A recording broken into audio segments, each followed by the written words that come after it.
Good morning, students. We are back to aldehydes, ketones, and carboxylic acid. Let me do a quick recap of what we have seen till now. We saw the general functional group of aldehyde, functional group of ketone, that is RCHO, RCOOR. Okay. Then we saw how to name the aldehydes and how to name the ketones. Aldehydes with the suffix al and ketone with the suffix one that we have seen. And we saw how carbon was hybridized in case of aldehydes and how was the plane looking. That is, we have the carbonyl group which is common in aldehyde and ketone. We have our aldehyde and ketone group having a common carbonyl group. So the carbon of carbonyl group will be sp2 hybridized with the 3 sigma bonds and remaining one will be forming a pi bond. Okay.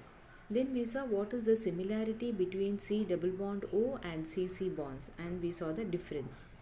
Then we saw the preparation of aldehydes and ketones both together.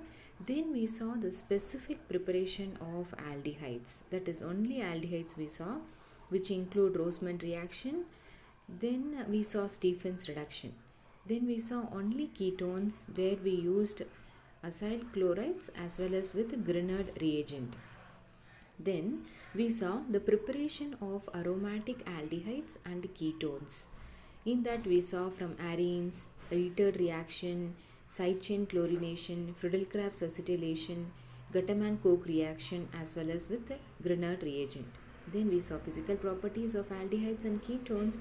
Then we saw chemical properties. In chemical properties, we saw why ketones are less reactive than aldehyde due to inductive effect and steric factors. That is, with increase in number of R, more steric hindrance of nucleophile, so reactivity will decrease. Aldehyde has only one R group provided your ketones are having two R groups. So henceforth ketones are less reactive than aldehydes. Then we saw chemical reactions under which we were seeing about nucleophilic addition. So clearly we saw how a nucleophile will go and attach to the carbonyl group. So how attack and attachment happens, resulting in the formation of tetrahedral intermediate as well as adduct formation. Okay. Under that category we saw reaction with the cyanonitrils or hydrogen cyanide. Then we saw reaction with sodium bisulfite. We saw reaction with Grignard reagent. We saw reaction with alcohols. Okay, all these things, there is formation of two, that is formation of tetrahedral intermediate with the subsequent protonation resulting in the formation of adduct. Okay. Then we saw reaction with alcohols. Since it is alcohol OL, that is AlCOHOl. So I told you to remember that Al, which is resulting in the formation of hemiacetal, which upon reacting with one more molecule of alcohol resulting in the formation of acetal. Then we saw the reaction with ethylene glycol. This is with ketone. We saw the production of ethylene glycol ketal. In both the cases, liberation of water molecule happened. Then we saw reaction with ammonia derivatives. Okay, like reaction with hydroxylamine, we get oxime, hydrazine, hydrazone, phenylhydrazine, phenylhydrazone, and 2,4-dinitrophenylhydrazine, 2,4-dinitrophenylhydrazone, semicarbazide, semicarbazone. So you have answered clearly to that. And we saw replacement of oxygen of CO group by other group. For that I gave you an example, reagent NH2G. Then for the detailed reaction we saw with NH2Z. Okay. Then we saw reaction with ammonia. Ammonia derivatives was very easy. And what is the reaction with ammonia that we have seen? What are the products we got using that? Then we saw the important reaction, that is reaction of aldehydes and ketones with primary amines. And I got the product with aldehyde as aldimine, which is otherwise Schiff's base. And we saw the reaction of ketone with amine resulting in the production of ketamine. Then we saw the reaction of aniline with benzaldehyde resulting in the production of benzyl aniline.